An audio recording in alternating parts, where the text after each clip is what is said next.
Hello, everybody. MorpheuS. Um, I just wanted to show you guys a little bit of what I'm working on. Share with you a little of how I write my music, the process I go through to um, create my productions here. Um, so, without further ado, I started out with this piano part here. It's just a contact instrument, minor adjustments here and there, um, and it sounds like this.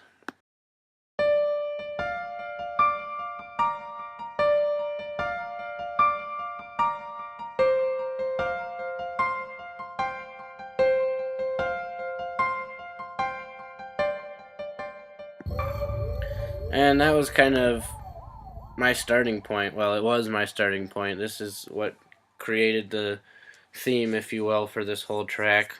Um, and the next thing I did was just I wrote a little string part that goes with it. Um, Again, just a contact instrument. It essentially just plays the same notes, but with a little different of an accent. And together.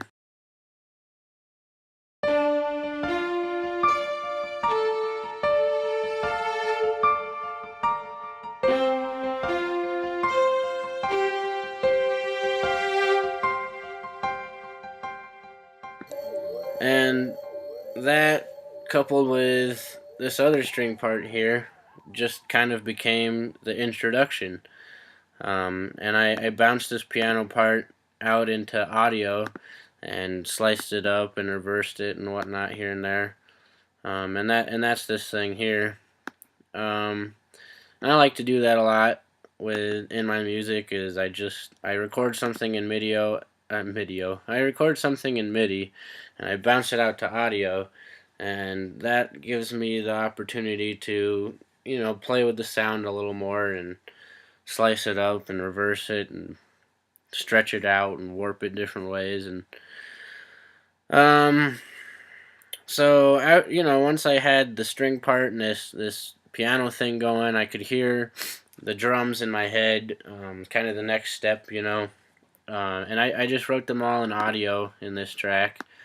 So the most that really happens with any of these is I um, you know lower the clip volume here and there to kind of give it some movement, a little velocity, if you will. Um, and I like to use 4 or 5 hat samples in every track that I write, just because I don't really feel that velocity or changing the volume gives it enough by itself. So if you can find several hi-hat samples that sound good together or sound similar or whatever and compile them, they kind of add a more natural, more live kind of feeling to the track than the same sample over and over, or even 2 samples. I find that if you have multiples of them, then it adds a really kind of natural feeling to it. So right now, my drums are pretty much just, I guess, a 16 bar loop or whatever. Um, Looped a few times here. This part's just a little different, but I need to go back in and detail my drums a little more, work on that. I mean, this whole track is pretty basic right now. There's not, I haven't really gotten very far. I probably spent, I don't know, 5 hours on it so far, possibly, if that. So once I had the drums, then I like to throw in a sub part just to kind of give it a bass line, give it a little bit of a foundation, kind of enunciate the chord structure a little bit. This is just a 1 to a 7. And once I had that in there, that kind of allows you to hear the rest of what you want to happen, on top of that. And then I wrote this little descending arpeggiating sequence. I think all it is it's just a sine wave with a little bit of FM synthesis going on there in operator. Um, And then all this stuff down here, all these little glitchy sounds, they're mostly just absinthe patches. This little thing here is pretty cool. You may have seen that done before. And this little sound here is something that I brought back from some of my old productions. These are two exactly the same synths, but it has this delay rate automation on it, so I had to stack them like that to keep it from doing something really goofy in between those two notes. But basically, you've probably heard this before in some of my older productions. It sounds like this.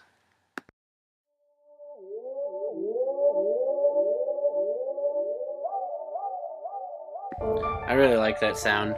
It adds some really cool textures to wherever you put it in. Um, so yeah, without any more jibber jabber, I'll show you this track. Oh, I also put the growl sound in this track. It's been a while since I did anything with the growl sound, so I wanted to play with that. I still have to work on this a lot in this track. Well, this whole thing, I basically have a whole track yet to write, but I need to go back in here and really work on the details and structure this beginning part a lot better.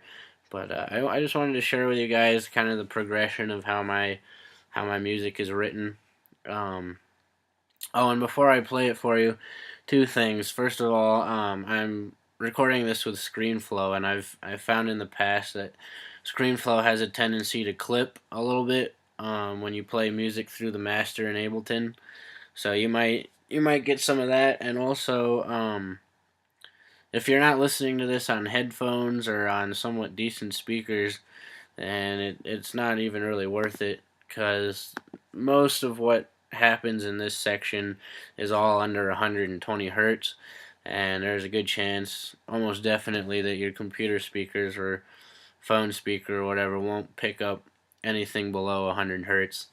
So throw on some headphones or turn your speakers on or whatever. But yeah, let's jump right into this.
Anyhow, that gives you a little bit of an idea of where this one's headed.